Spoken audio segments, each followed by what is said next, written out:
haven't seen myself in front of a camera in a while. Hello my friends, it's Nina and I am talking in front of a camera for the first time in a very long time.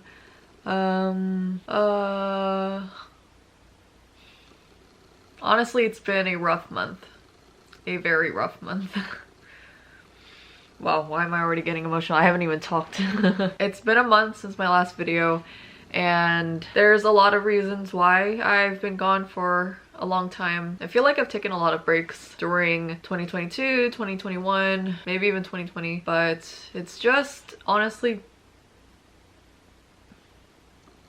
where do I even begin? I think things have been slowly kind of, what's the word? Snowballing into whatever happened the last month for me. And throughout the last 2 years maybe, I've been able to just take small breaks here and there when things got overwhelming, when I just needed to rest, and so it wasn't very noticeable. But I think March this month has been the most difficult month, and so I thought that it was appropriate that I make a video about it, telling you about what's been going on and just updating you, because even though this is my YouTube channel, even though I make videos about my personal life, I feel like I honestly don't talk a lot about myself. I always just talk about what I'm doing, but I don't really talk about how I'm feeling, how I'm actually doing. And I'm the kind of person where I don't really share much about my life because I don't want to worry anyone, I don't want to sadden anyone, and of course privacy is an important thing and you don't have to tell everyone everything about your life. But at the same time, so much has happened that it would also be weird if I just acted like nothing happened and I just continued on. So that's the point of this video. I want to actually talk about what I've been going through, what I've been feeling, and just kind of let it all out so that I can actually move forward with life.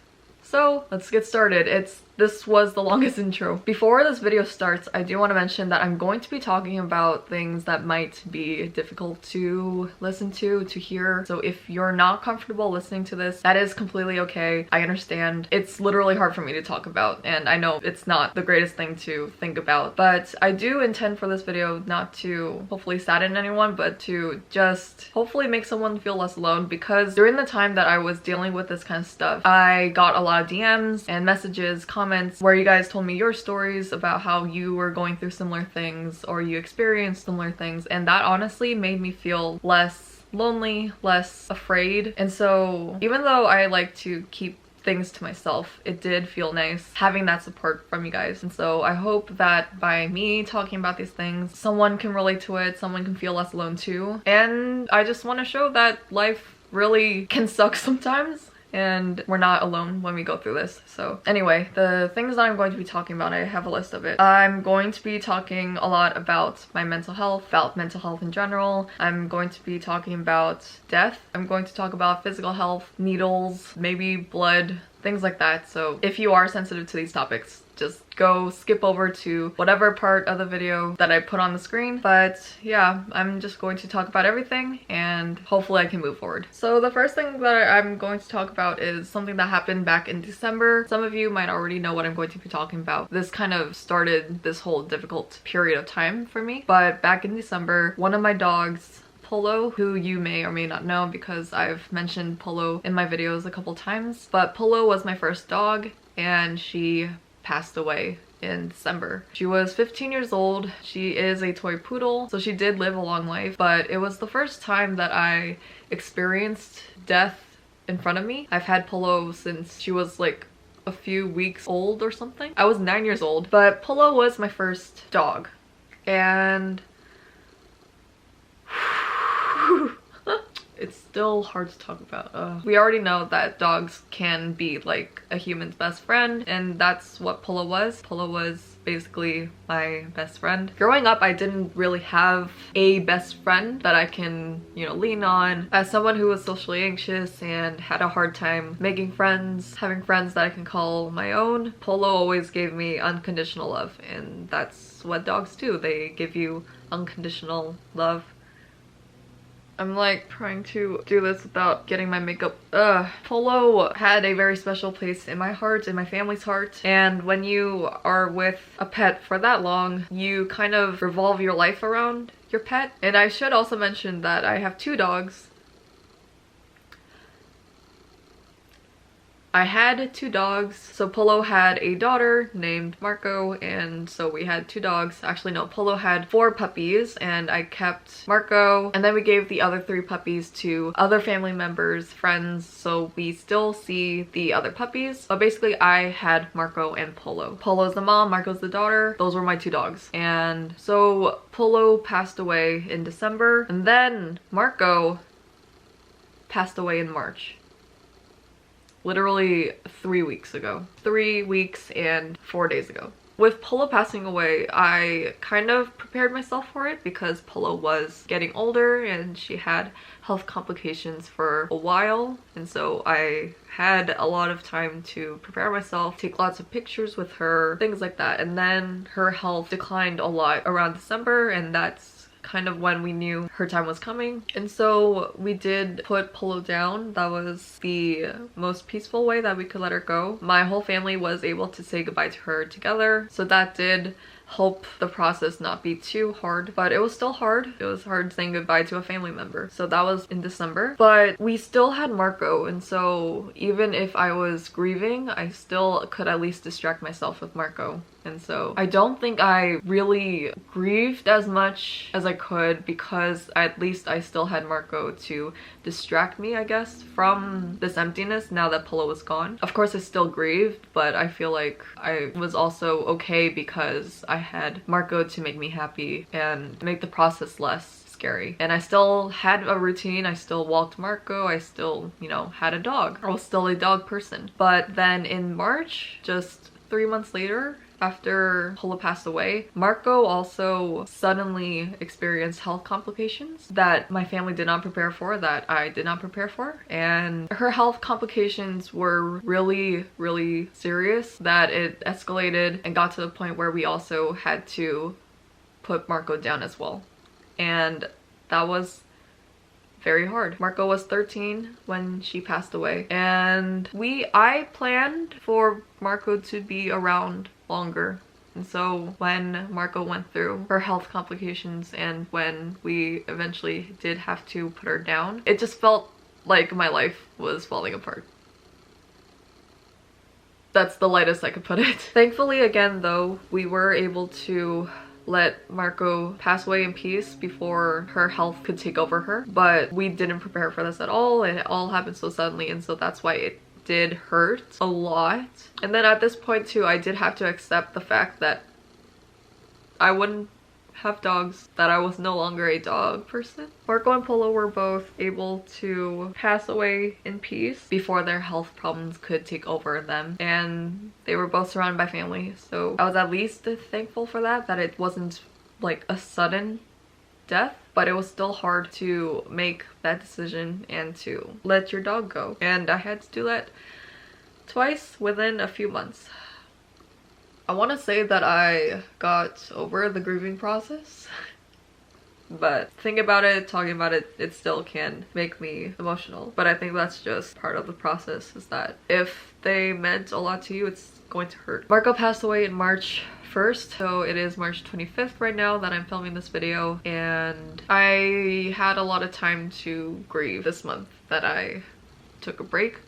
This was emotionally a very difficult time because not only did I have to adjust to not having dogs anymore, but sorry if this gets a little existential weird, but experiencing death right in front of your eyes, it's a weird thing to experience. It kind of makes life look a little fragile. I don't know how to describe it, but it's a very weird, not out of body experience, but it's just a weird experience. And it makes you think about life a little differently. It makes life look like it can just go just like that. And so when I saw that 2 times now, it just made me anxious. It made me kind of feel helpless, hopeless. It just made life seem so weird, and like it made me kind of detached to it as well. During my grieving process, or at least after Marco passed away, I cried a lot. I never cried as much as I did during this time, to the point where when I got home from the vet after we put Marco down. I cried so much that I couldn't feel oxygen in my brain. I had to stop myself from crying and breathe in and out as much as I can to get oxygen in my brain. That's how oxygen deprived I was. I've never felt such heartbreak in my life. Like, I felt the heaviness in my heart, in my organs, in everything. It was a weird emptiness and a weird heavy feeling. Even if I was able to play it off on social media like I was fine, but during the times when I was offline, it was a hard time and I was crying a lot. My life revolved around Marco and Polo. And so when your loved ones, when they're not here anymore, it's a weird feeling, a bizarre feeling, and I had to kind of learn to deal with that while trying to continue with my life. The house is much more quiet. It's been more quiet. I found myself going outside less because I no longer had my dogs to walk with. Things like that. Just, there were so many changes that I didn't realize I would have to make. Even just opening my door to go to the bathroom, sometimes Marco would be outside of my door, and then opening my door and realizing she wasn't by my feet. Especially the first few weeks, that was very difficult. I could go on and on about Marco and Polo, but basically they were my family, and it's hard saying goodbye to your loved ones. It's hard adjusting to a life without your loved ones, but that's what I've been trying to do for the last month. I think I'm at the point though where I have kind of created a new routine, and I honestly, if I'm not talking about it, not like that, but like if I'm not thinking too much about it, I don't get this sad. The last few weeks I've been a little happier, so I have been taking care of myself, and I have honestly been going through a process of grieving, but I think it's going to be natural that if you think about your loved ones or talk about them, it's going to be hard and emotional. When I look back at photos, when I look back at videos now, I smile and I'm thankful. And honestly, I laugh and I'm happy too when I see those photos and videos. I don't have regrets. I don't have that sadness anymore. It's just kind of like a feeling of nostalgia and just that feeling of missing them that makes me emotional. But I know they're in a better place. They're in doggy heaven. So I have been dealing with that, and I've been trying to adjust to a life without my dogs. And I honestly started to pick myself up again, but then this leads to the next thing that happened in my life that also forced me to take this long break, which was literally just 2 weeks later after Marco passed away. I was trying to get myself back in the process of getting my life together and working and just taking control of my life again. I was in that process, and just when I was about to pick myself up again, I went through another very difficult experience in my life, which is what I'm currently experiencing right now, which is I experienced my own health complication. But 11 days ago, I was in the bathroom and I experienced the worst pain of my entire life, I think. I was just in the bathroom doing my business, and I was about to take a shower. I was going to change into some cute clothes and have a productive day. But on the left part of my body, I kind of had to show you. Here's my boob right around here, kind of near my rib cage on my left side. I experienced the worst cramp. It wasn't even a cramp. I wish I kind of like recorded how I was feeling. It felt like someone was digging either their hands or knives into the left side of my body, and it was kind of radiating towards my back. And so I had no idea what was going on. I thought it was a period cramp because around that time my period was supposed to start as well. So I kind of brushed it off thinking, oh, maybe I have a stomach ache, maybe my period's starting, maybe it's just a really bad cramp. But I also did find it strange that it was only happening on the left side of my body. At the time I had no idea what it was, and so I kind of just like ignored it and tried to just do my business. But the pain did not subside. It just kept going, and I was like, this does not feel like a period cramp. This does not feel like a stomach ache. This is pretty high up in my body, and it would not go away. And so I started to panic. It was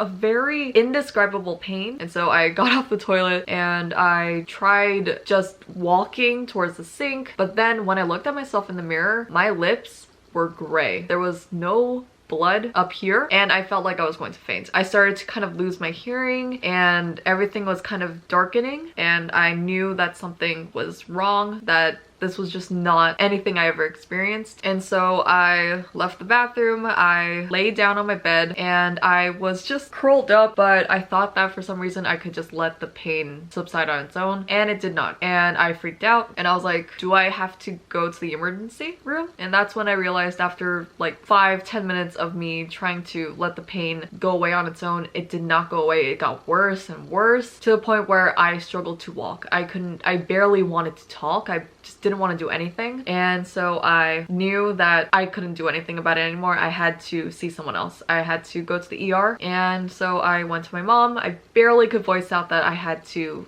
get in the car and just go to the ER. I was like, I have to go. And so my mom and I, we went to the ER, and in the car, that was the longest car ride ever. It wasn't even that long. It was like a 20-minute drive, but I was in so much pain. I had to curl towards the window and hold on to my left side because that's how much it hurt. And then eventually we went to the ER. I got checked in. I got into a room, and at that point, I just literally voiced to my mom, I was like, I want someone to knock me out, because I didn't want to feel the pain anymore. I was crying, I was sweating, I was very dizzy. I even got to the point where I wanted to vomit. I wanted to throw up. And I have emetophobia. I have a fear of throwing up, and that's how bad the pain was that I actually considered throwing up. I was told to give a urine sample, blood samples as well. Another thing, I found out that I have tiny veins apparently. So when they were trying to take blood samples from me so that they can run tests and find out what was happening to me, apparently my veins are very difficult to find, and so they poked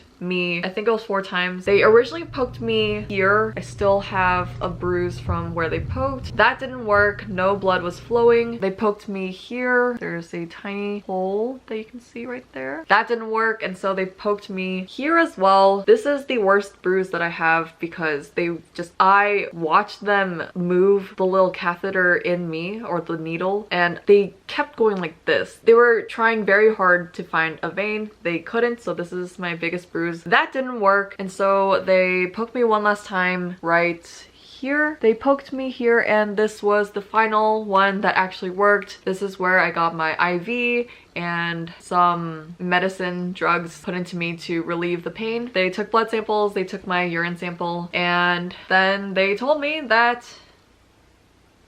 I had a kidney stone. So I was going through all this pain, this extreme pain, because there is a kidney stone inside of me. So this is the first time I've experienced having a kidney stone, and I never want to go through this pain again. I wouldn't wish this pain on anyone. I hope no one has to go through this pain. And if you have gone through this, I hope that you don't have to go through this again. Anyway, it was, oh, my battery's going to die. But apparently the pain of having a kidney stone is one of the worst pains that a human can experience, and I understand that now. I've never felt so helpless and so out of control with myself. And after already going through what I went through with Marco and Paula passing away, I was beyond terrified and just very anxious about everything. But the people at the ER, they took great care of me. They gave me medicine, they gave me IV, and I spent essentially the entire day at the ER. I was resting, and I was also prescribed a bunch of medicine that I have been taking, and they said that I should be able to pass the kidney stone on my own. And so the last 11 days I've been dealing with it on my own. I have literally been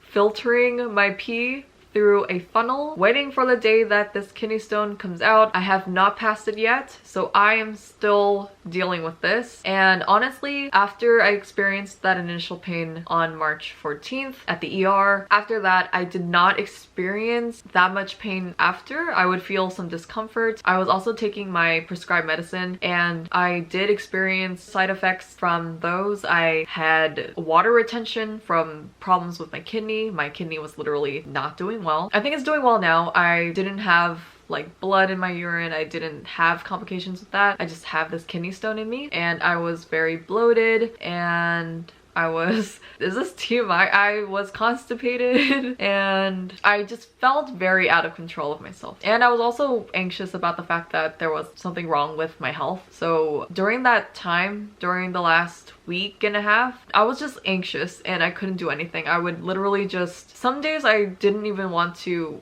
wake up in the morning because I was scared for what would happen. I was scared that I would feel pain again. I was just scared all the time. And even with dealing with Marco and Polo passing away, I also had those times where I just did not really want to wake up because I was afraid of the next bad thing that would happen. I was just constantly afraid, and that was a very difficult way to live when it felt like there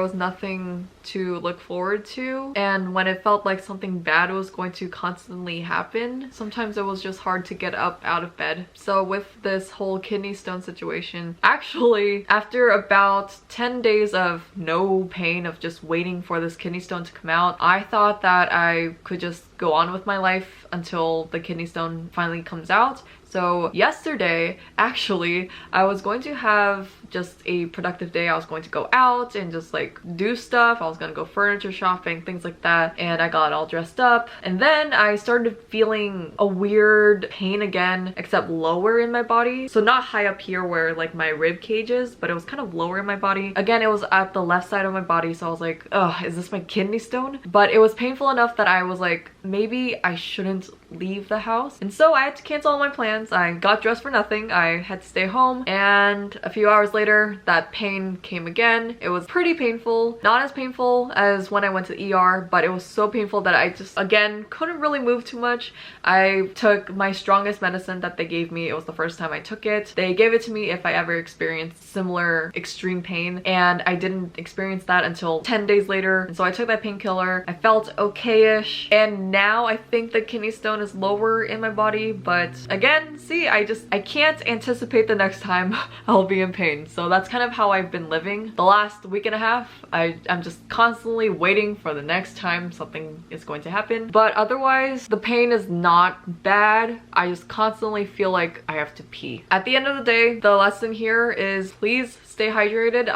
Honestly, I haven't been hydrating myself that much. The last few months, obviously, I neglected my health a lot because it was hard to take care of myself, especially when I was going through a lot. I kind of did not prioritize myself. I just would let the days pass. I would wake up late. I didn't have the motivation to wake up. And so at the same time, I did neglect my health a lot, but this was definitely a wake-up call. You can also experience things go wrong in your life as well, that things can happen so suddenly. This was literally so sudden as well. I had no idea there was a kidney stone in me. I had no idea that I would experience this pain. I was so prepared to be busy and again just go on with my life, but my kidney had other plans. So I think what I learned most from all this is that I can't predict anything that's going to happen in my life, and the only thing that I do have control over in my life is what I can do literally at the present. Like right now, I'm filming this video because I want to talk to you. I want to get back on YouTube. I want to get my life back. Even if I was nervous about whether I was going to feel pain again today, I was like, I can't predict the next time I'm going to feel pain, so I might as well just choose what I can do right now. And today I chose to get ready. I chose to get my makeup on. I chose to put the camera on my tripod and just press play and just talk. And then now I'm going to probably go edit and just do little things that I can right now, because that's all I can do. I can't plan or push something for the future because who knows if I will be able to do it or not. Even back when I was grieving, I would tell myself I want to go on a walk, I want to take a break, I want to watch my favorite show, I want to read. I would do things here and there that would make myself feel a little bit better because that's all I can do. I didn't want to feel sad all the time. Even though it's good to let your feelings out, even though it's good to cry, all that, sometimes you might convince yourself that you don't deserve to feel happy, that you don't deserve to feel better, that you just deserve to feel this way forever. But when you can do something that makes you feel a little bit better, it helps you move on to another thing. And so I'm still every day trying to get myself to do one thing at a time, whether it's replying to one email or doing my laundry, tidying up my space, taking care of some errand that I keep pushing off. I've been trying to do more of that, and I slowly am getting my life together again, but I'm trying to not have my hopes up too high anymore, I guess, because now I know that I just don't know when my life will change again, out of my control. But at the same time, I'm not too scared of it anymore. I'm kind of just accepting that life is not perfect, that it's something. It's hard to describe, but this period of time has just been a very big shift in my life, and I've just been trying to be more gentle towards myself and not. I take my life seriously, but I'm trying to also not. How do I put this? Basically, all I can do right now, and all that we can do, is take life one step at a time and do what we can with the present. I'm trying to not live too much in the future or in the past either. I'm just trying to do as much as I can right now. And so I'm deciding that I want to get back to my life, and that means I can make those decisions right now, and it'll lead to the next thing. I don't know the next time I'm going to feel hurt again. I don't know the next time that I'm going to feel sad and in pain, but that doesn't mean I should live my life in fear either. During this time, I felt stuck a lot. I felt frozen. I didn't know what my next move was. I was trying to plan my new life now that I was going through all these changes, but at the same time I was neglecting what I could do in the current moment. I would push off taking time to myself. I would push off doing things that I like because I felt like there was no point, but at the same time I didn't feel good. I felt further and further away from myself, and I knew that a part of me did want to take care of myself as well. So I have been doing that. I genuinely am feeling better. I just went through a period of time that was difficult, and I finally wanted to talk about it because a lot of people go through this, and I didn't really realize that. I was able to feel less alone and less scared because people reached out to me talking about their own experiences, and it was nice, and I don't have to go through everything alone. I'm definitely in a better place now, and I just want to move on. I'm still waiting for this kidney stone to pass. Hopefully it passes with less pain. I don't know if I can experience pain that was greater than this, but if I do, then so be it. I do want to thank everyone who has been kind and patient with me during this time. I was lucky enough to receive a lot of understanding, a lot of love, empathy, kindness from you guys, which made me feel less alone. So I am so thankful for that, and I did feel bad that I was gone for such a long time, but this has been a weird time. I'm still dealing with it, but it's been weeks now, it's been months now, and I have had a lot of happy times as well during this time. It's just when I talk about everything, my emotions fly around. There's no real solution. I mean, there kind of is. It's just me moving on with my life. Marco and Polo returned back home. I have their ashes. I still very much miss Marco and Polo, but I think I'm at a point in my life where I do mostly just have nothing but gratefulness for the time I had with them. They also did live long lives as well, so I'm thankful that they stuck around for such a long time. I'm also thankful that I was able to experience such unconditional love. I also didn't really realize how much taking a break can help. I have been pretty hard towards myself the last few months, maybe a year. I always tell myself I have to do more. I have to make sure that I'm suffering so that I can do better, so that I can be better. But when you do that to yourself, your health literally deteriorates. And I think my body also just had enough of me doing this to myself. And I also did kind of lose sight of what was important. I have been doing more things that made me happy, and that also did recharge me and give me more motivation and direction. While I don't want to force myself to have expectations or like goals, things like that, when I know that all of that can go in an instant, having some things to look forward to does help as well. So I'm just trying to find that balance of just like having something to look forward to, but also making sure that I'm taking care of myself and doing what I can in the present so that I can get to that future. But all I can do is keep moving forward, and I'm trying to be less scared of what the future has in store. If I feel pain again, if something goes wrong again, oh well, that's just life, you know? But anyway, I've just been dealing with that for the last few weeks, and sometimes it gets repetitive. So I've been trying to do more things to excite my life. Some good things have happened as well that hopefully I'll show in a vlog. I have been vlogging, but it's just everything's so scattered, and sometimes I'll have a good day and then the next I'll have kidney stone pain, and then the next something else happens. But it's just been good and bad, and I'm just trying to embrace it all at this point. Life is going to have good things, bad things. That doesn't make your life any better, any worse. It just means you're living life. If you have bad times, that doesn't mean your life is bad. It just means time is passing and things just happen. Anyway, that's why I've been gone for such a long time. I just miss you guys a lot, and it's nice talking like this. I don't think I've really talked so in depth about my life like this, but I'm working on new content. I have 2 to 3 videos that I'm working on right now. I filmed them before a lot of this happened, so I might look happier but those are coming soon. I'm also working on my webtoon, just slowly getting things back together, and if things fall apart again, which they might, oh well, you know. But for now, I'm doing what I want to do, and hopefully I can just keep going, and I hope that you can too as well. Thank you for hearing me out. Thank you for watching this video, and I hope that this clears some things. Maybe this resonated with you or someone you know, or just makes you feel something, hopefully. I'm very thankful for you, and I think I'm able to be this strong and this just like this because of you. So thank you for your kindness and your patience during this time. I love you very much, and I appreciate you very much. Hopefully I can repay you back with some good content. Be kind to yourself, take care of your health. Please take care of your health. Don't be so hard on yourself. You don't need to be so hard on yourself. It just makes your health get worse. Stay hydrated. Get yourself some pets. Get yourself some dogs, cats, whatever pet. I am so glad I had them, and even if it was painful to say goodbye to them, I would 100% always choose to have them in my life. Dang it, I didn't want to end the video crying, but I love my dogs. It's obviously not great to experience these things, but it does make you learn something. It makes you...